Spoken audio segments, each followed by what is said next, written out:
As the death toll in Gaza reaches nearly 10,000 and as violence escalates in the broader region, pressure is mounting globally for a ceasefire. This includes within the Labour Party, where around 30 councillors have resigned over Keir Starmer's refusal to back the UN's call for a ceasefire. Despite that, Starmer chose to make a speech today, doubling down on his position. While I understand calls for a ceasefire at this stage, I do not believe that it is the correct position now, for two reasons. One, because a ceasefire always freezes any conflict in the state where it currently lies. And as we speak, that would leave Hamas with the infrastructure and the capability to carry out the sort of attack we saw on October the 7th. Attacks that are still ongoing, hostages who should be released still held. Hamas would be emboldened and start preparing for future violence immediately. So the point Starmer is trying to make is that calling for a ceasefire now would somehow leave intact enough infrastructure in Gaza for Hamas to carry out another attack against Israel. So basically, not enough infrastructural damage to Gaza has been done to make a ceasefire possible. Now, let's just remind ourselves of the state of Gaza's infrastructure right now, because satellite imagery shows the extent of the damage Israeli bombing has had. Airstrikes have destroyed 1 in 20 buildings in Gaza.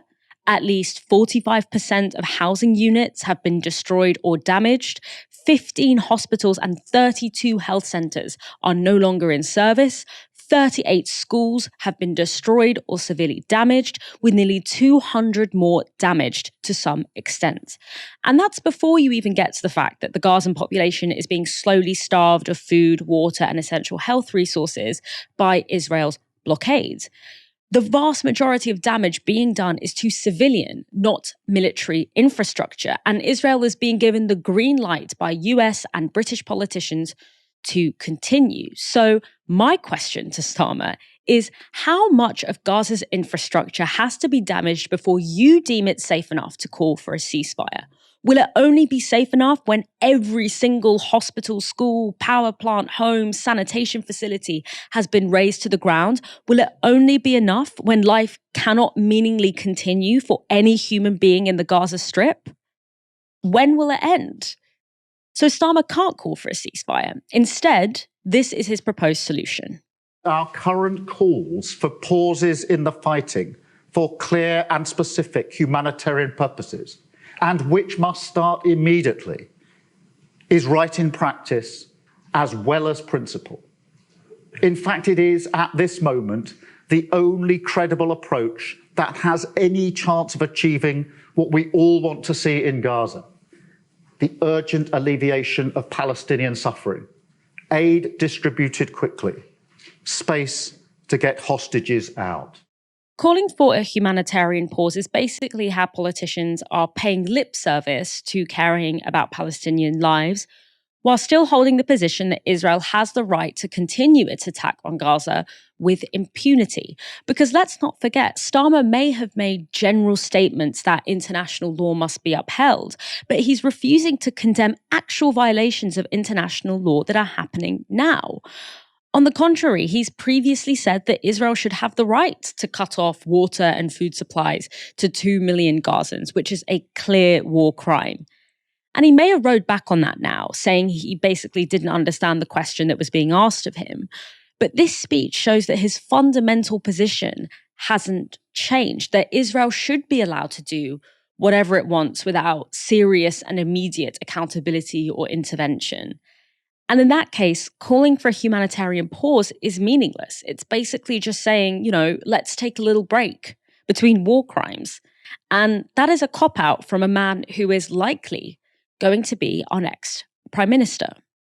So let's go back to more of the speech, because Keir Starmer also addressed the Israeli occupation of Palestine. And as you would expect, he reiterated the official position of the British government. The Palestinian people need to know there is a genuine will and determination from Israel, from Arab states, from the West, to finally address their plight in deeds as well as words. Because the Palestinian claim to statehood is not in the gift of a neighbour. It is inalienable right of the Palestinian people and the clear logic of any call for a two-state solution. So my Labour Party will fight for that cause. We will work with international partners towards the recognition of a Palestinian state as part of a negotiated, just and lasting peace. So Keir Starmer there stating that Labour will advocate for a two-state solution and arguing that Palestinian statehood is an inalienable right. Now, just imagine a Palestinian hearing Keir Starmer saying that Israel, the West, and Arab states have a genuine will and determination to realise that inalienable right. So serious diplomatic efforts for a two-state solution have been going on for decades. And every time an agreement has been made on the borders and principles of Palestinian statehood, that agreement has been violated by Israel without any consequence. And if anything, indiscriminate support has only strengthened. So the top-down building of settlements into Palestinian territory, the blockades and controls on the West Bank and Gaza have made a two-state solution practically non-viable. And it's international leaders like Starmer that have allowed it to get to this point. So why should Palestinians believe in or trust in that genuine will and determination, especially from someone who is still refusing to hold Israel to international legal standards? So on the question of those legal standards, Keir Starmer did probably offer his strongest condemnation yet. The right to self-defence is fundamental, but it's not a blank cheque. The supply of basic utilities like water, medicines, electricity, and yes, fuel to civilians in Gaza cannot be blocked by Israel. Every life matters, so every step must be taken to protect civilians from bombardment. Palestinians should not be forced to leave their homes en masse. But where they have no choice but to flee within Gaza, we need crystal clear guarantees that they will be able to return quickly. You cannot overstate the importance of this last point. In conflicts like this, the most painful blows are those that land on the bruises of history. And for Palestinians, the threat of displacement sends a shiver down the spine. It must be disavowed urgently, clearly, and by all. Now, again, there you have some verbal recognition of something Palestinians and the UN, by the way, have been saying for weeks now. Medicines and food should not be denied to a population during war, and that calls for Gazans to evacuate into Sinai bear a chilling resemblance to the 1947 Nakba, in which 700,000 civilians were displaced and never able to return. But despite that recognition, Starmer is still refusing to call for a ceasefire, even though that is the only practical way of ending the collective punishment and displacement Gazans are currently experiencing. Without that policy change, Starmer's words are just that, words. So it's worth mentioning that there is consensus in the UK for a ceasefire. A YouGov poll found 76% of UK adults back a ceasefire. And luckily, there is one party leader willing to actually reflect their electorate. SNP leader and First Minister of Scotland, Humza Yousaf, tweeted this in response to Keir Starmer's speech. Keir Starmer's stance lacks moral courage and leadership. A humanitarian pause will only temporarily stop the killing of children. Over 3,000 have already reportedly been killed in Gaza. We need a ceasefire now, otherwise we are accepting thousands more civilians being killed. Yousaf, of course, has family currently trapped in Gaza, and whilst they are thankfully alive, still, he did confirm 2 days ago that they have run out of clean drinking water, as is the case for many Gazans. And the World Health Organization has warned of an imminent public health catastrophe as a result of Gaza's failing water infrastructure due to the risk of waterborne diseases and fatal dehydration. So Ash, Sky's Beth Rigby tweeted today that Starmer can't break with Western consensus because he wants to be seen as a PM in waiting. And, this is him speaking to the nation and for the nation.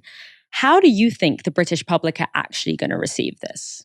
So I think it was friend of the show, James Butler, who tweeted, "It's always instructive to see a political journalist give their sense of what the rules are." Because when Beth Rigby is describing a Western consensus, she's not talking about a consensus amongst Western populations. There is a vast majority of people in this country who think that either definitely or probably should be an immediate ceasefire. That's 76% of people. Only 3% of people in this country definitely think that there should not be a ceasefire. A ceasefire is immensely popular amongst the civilian, well, when I say civilian, I mean non-politician class in the United States as well, many other European countries. If you want to talk about Western consensus, maybe you could look at what other European countries are saying and doing in terms of calling for a ceasefire. Indeed, the Spanish government is saying that the International Criminal Court should be allowed access to investigate what's been going on in Israel and in Gaza. So, by Western consensus, what Beth Rigby means is what America is doing, right? What the American government is saying, what's coming out of the White House.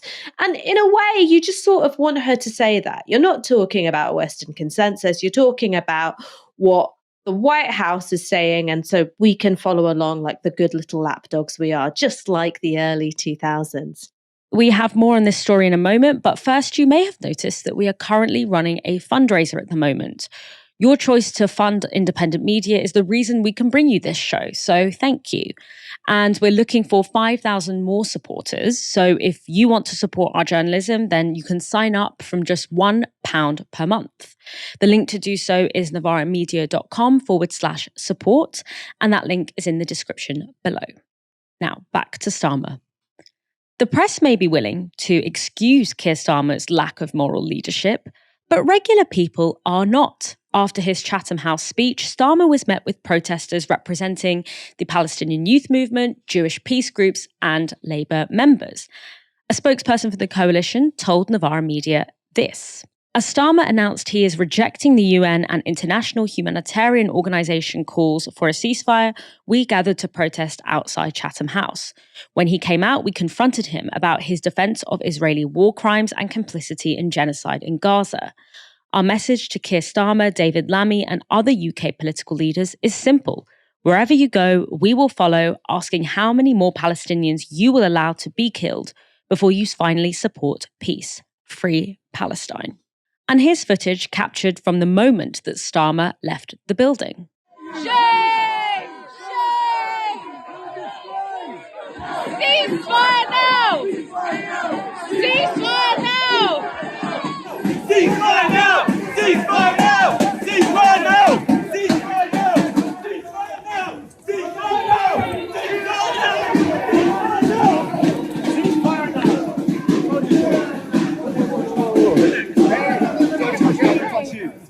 And yes, that was Novara contributor Barnaby Rain. You saw joining calls for Keir Starmer to simply represent not only his party, but the country he one day hopes to govern.